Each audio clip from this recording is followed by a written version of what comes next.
सबसे ज्यादा मुश्किल बात होती है कि बार चार्ट में कौन से कंपैरिजंस करें, कैसे फ्रेजेस यूज करें, कैसी वोकैबुलरी यूज करें ताकि आपके 3 आउट ऑफ 3 इवेंट्स आ सके। Hello friends, welcome again to my channel. In this video, we are going to decode all these strategies, comparisons, vocabulary, phrases that you can use in bar chart to score 3 out of 3. So, the question will be on your screen. The question says, the chart below shows the expenditure of 2 countries on consumer goods in 2010. So, question आपके सामने है। जो पहला step है वो है to write the perfect introduction. जैसे हम बोलते हैं first impression is the last impression, in the same way writing a good introduction will give you and will boost your band scores. So सबसे पहला स्टेप है राइटिंग द परफेक्ट इंट्रोडक्शन। आप कैसे लिखनी है आपने इंट्रोडक्शन। तो while writing the introduction, keep one thing in your mind. Don't repeat any word and use rephrasing method in your introduction technique. So what I have written is the chart illustrates. आप लिख सकते हो the bar chart illustrates, the bar chart shows, the bar chart depicts. There are various vocabulary words. The bar chart illustrates the amount of money. Now the question says expenditure. हमने expenditure की बजाय लिख दिया amount of money spent. Amount of money spent लिख लो, चाहे आप expenditure लिख लो, बोथ मीन्स द सेम। सिर्फ गल इतनी है, we have to rephrase the question. On 5 consumer goods, अब क्वेश्चन में क्या था, ओनली ऑन कंज्यूमर गुड्स। हमने मेंशन कर दिया 5 बार चार्ट को एनालाइज करने के बाद। और यहाँ पे बहुत ही एक इंपॉर्टेंट टिप है, जो भी आपके पास टास्क 1 है, जिस बारे में भी बात हो रही है, उन चीजों को ब्रैकेट्स में लिख दो ताकि आपकी इंट्रोडक्शन और ज्यादा इंप्रेसिव बन जाए। जहां के यहाँ पे बात हो रही है 5 कंज्यूमर गुड्स की। अब आपने क्या करना है, 5 कंज्यूमर गुड्स को इन ब्रैकेट्स में उनके नेम्स लिख देने हैं। कौन कौन सी गुड्स की बात हो रही है, cards, computers, books, perfumes and cameras. इनको आप लिख दोगे ब्रैकेट में। Further, in France and UK in 2010, France की बात हो रही है, यूके की बात हो रही है इन 2010। So the next line is, आपने यूनिट्स भी लिखने हैं। चाहे कोई भी टास्क 1 है, अगर आपको टास्क 1 में ग्राफ में यूनिट्स गिवन है तो एक सेकेंड लाइन ऐड करना बहुत ही जरूरी है, जो दिखाएगा कि आपने ग्राफ में यूनिट्स कौन से यूज करे गए हैं। यहाँ पे मैंने लिखा है units are measured in pounds sterling, क्योंकि बार ग्राफ में गिवन था तो मैंने यहाँ पे लिख दिया, ये लिखना जरूरी है। So this completes your introduction of bar chart. Moving on to the next point is overall. अब आपने ओवरऑल में लिखना क्या है और ओवरऑल होता क्या है। सबसे ज्यादा दिक्कत बच्चों को यहीं पे आती है और सबसे ज्यादा गलतियां भी बच्चे इसी में करते हैं। अब इसका मतलब समझ लो पहले, ओवरऑल होता क्या है। ओवरऑल मींस जो आपके नोटिसेबल फीचर्स हैं, जब आप जो भी लाइन लिखो एग्जामिनर को उसको ढूंढने की जरूरत ना पड़े, चार्ट देखने से ही उसको अंदाजा हो जाए भी हाँ ये पॉइंट तो साफ दिखाई दे रहा है। इसका मतलब होता है नोटिसेबल फीचर्स जो साफ ही आपके चार्ट में ग्राफ में शो हो रहे हैं।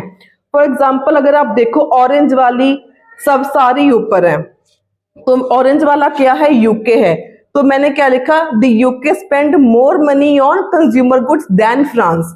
2 कंट्रीज की हमने कंपैरिजन कर दिया, क्योंकि ऑरेंज वाला यूके था। हर एक कैटेगरी में, हर एक कंज्यूमर गुड की कैटेगरी में उसने ज्यादा स्पेंड करा है एज कंपेयर टू फ्रांस। तो मैंने वहां पे ये लिख दिया, in the given period both UK and France spend most on cars. अब कार्स की अगर बात करें, दोनों का ग्राफ अप्रोक्सीमेटली सेम है बार चार्ट, और दोनों ने सबसे ज्यादा भी कार्स पर ही स्पेंड किया है। तो मैंने वो भी लिख दिया, सबसे ज्यादा दोनों ने कहां स्पेंड करा है, कार्स में। मोर हो गया एक, और एक लीस्ट कहां करा, परफ्यूम्स में। आपके सामने ग्राफ भी है, आप साथ साथ में देख सकते हो। ठीक है, पहले हमने ओवरऑल का डिसाइड कर लिया, फिर ज्यादा मनी कहां स्पेंड हुई और लीस्ट मनी कहां स्पेंड हुई। और एक और मेरे पास फीचर जो मुझे दिखाई दे रहा था, वो था कैमरास का डिफरेंस। जो यूके था उसने बहुत ज्यादा स्पेंड किया, जो फ्रांस था उसने बहुत ही कम स्पेंड किया, मतलब डिफरेंस इन दी एक्सपेंडिचर। तो मैंने एक वो भी लाइन यहाँ पे ऐड कर दी, while the most significant difference in expenditure, difference की मैंने बात की है in expenditure between two countries was on cameras. Cameras पे बहुत ज्यादा एक्सपेंडिचर का फर्क था, यूके ने बहुत ज्यादा स्पेंड किया और फ्रांस ने काफी कम स्पेंड किया। तो दिस कंप्लीट्स योर ओवरऑल। तो moving on to the next, इसके बाद लिखना है आपने बॉडी पैराग्राफ 1। अब इसमें आपने कोई भी 2 या 3 चीजें वैसे उठा लो, उसको आपने अच्छे से करना है, डिटेल्स में एक्सप्लेन। अब मैंने यहाँ क्या किया, मैंने यहाँ भी कार से शुरू किया था, तो मैंने यहाँ भी कार से स्टार्टिंग कर ली क्योंकि कार्स की दोनों की अप्रोक्सीमेटली सेम स्पेंडिंग्स हैं। तो मैंने क्या लिखा in terms of car, comma, people in UK spend about 4,50,000 pounds. और ये सिंबल डालने भी बहुत जरूरी है, अगर ये नहीं डालोगे तो बैंड्स आपके कट सकते हैं। As oppose to French at dollars 40 lakh pounds. अब यहाँ पे क्या था, यूके ने कितने स्पेंड करे कार्स पे, 4,50,000, लेकिन अब मैंने लेकिन की बजाय मैंने यहाँ पे फ्रेज यूज कर दिया एज अपोज टू। जब आपने लेकिन लिखना होगा, लेकिन की बजाय आप क्या लिख सकते हो, as oppose to French at 40 lakh pounds. यहाँ पे था 4,50,000, यहाँ पे था 40,000 पाउंड्स। ठीक है, तो ये आपकी होगी कार्स की spendings. Similarly British expenditure was higher on books, जो ब्रिटिश का एक्सपेंडिचर था उसका बुक्स का हायर था देन फ्रांस, और उसको भी आपने ब्रैकेट्स में लिख दिया रिस्पेक्टिवली करके।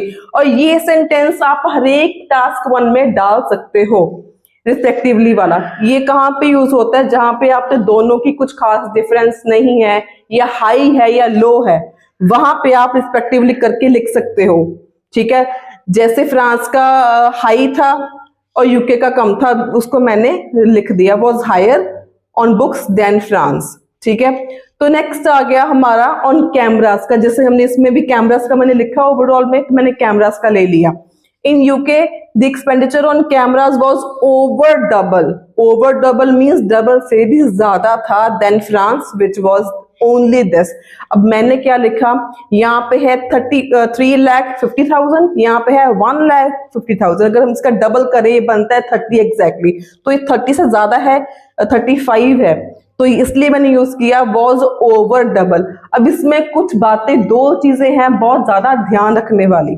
सबसे पहली बात ये है, सेंटेंस के स्ट्रक्चर शुड बी वेरिएशन आपने यूज करनी है। वो कैसे आएगी, बहुत ही सिंपल सी बात है, starting of every sentence should be different. जैसे मैंने क्या लिखा, इन टर्म्स ऑफ कार से फर्स्ट लाइन स्टार्ट कर दी। ठीक है, पीपल इन यूके, क्वेश्चन में क्या था, यूके एंड फ्रांस कंट्रीज के बारे में बात करी थी, तो हम यहाँ पे पीपल इन यूके भी लिख सकते हैं। और फ्रांस था, फ्रांस का मैंने लिख दिया यहाँ पे फ्रेंच। ठीक है, या हम यहाँ पे ब्रिटिशर्स भी यूज कर सकते हैं, ब्रिटिश भी लिख सकते हैं यूके की जगह पर। और सेकेंड लाइन मैंने क्या लिखा, फ्रेज यूज कर दिया सिमिलरली, फिर मैंने ब्रिटिश एक्सपेंडिचर लिख दिया। यूके लिख लो या ब्रिटिश लिख दो, एक कोई गल है, one and the same thing. और यहाँ पे मैंने फ्रांस लिख दिया, यूके की बजाय मैंने ब्रिटिश लिख दिया, एक ही बात है। थर्ड सेंटेंस में मैंने क्या किया, यूके से मैंने स्टार्ट कर दिया। मैंने 3 सेंटेंसेस लिखे और तीनों की स्टार्टिंग ही मेरी अलग अलग थी, डिफरेंट थी। इससे क्या हो गया, मेरे तीनों सेंटेंस स्ट्रक्चर्स डिफरेंट डिफरेंट बन गए। I have shown variations in my sentence structures. So similarly you have also opt for this same strategy if you want to score 3 out of 3 in your writing task 1, चाहे वो line chart है, bar chart है या table chart है। और यहाँ पे second important tip यहाँ पे क्या है, अगर आपको एग्जैक्ट वैल्यू नहीं गिवन तो आपने वोकैबुलरी वर्ड्स अलग अलग यूज करने हैं। अबाउट, अप्रोक्सीमेटली, अराउंड, नियरली, ये वर्ड्स लिखने बहुत जरूरी हैं अगर आप अच्छा स्कोर करना चाहते हो। तो अगर आपने स्किप कर दिया तो इट्स वेरी ऑब्वियस आपके 3 आउट ऑफ 3 नहीं आएंगे। और यहाँ पे मैंने लिखा was over double, exactly double होता तो यहाँ पे 30 होता। ठीक है, अब यहाँ पे 35 है तो मैंने लिखा over double. So these type of vocabulary words are also very important when it comes to your writing task 1. So this is how you can write your body paragraph 1. So now come to body paragraph 2. अब इसमें सिर्फ 2 consumer goods रह गए हैं, अब वो आपने खुद लिखने हैं. अगर स्टिल आपको कोई प्रॉब्लम हुई, you can tell me and I will explain it later. If you find this video helpful, do like, share and subscribe.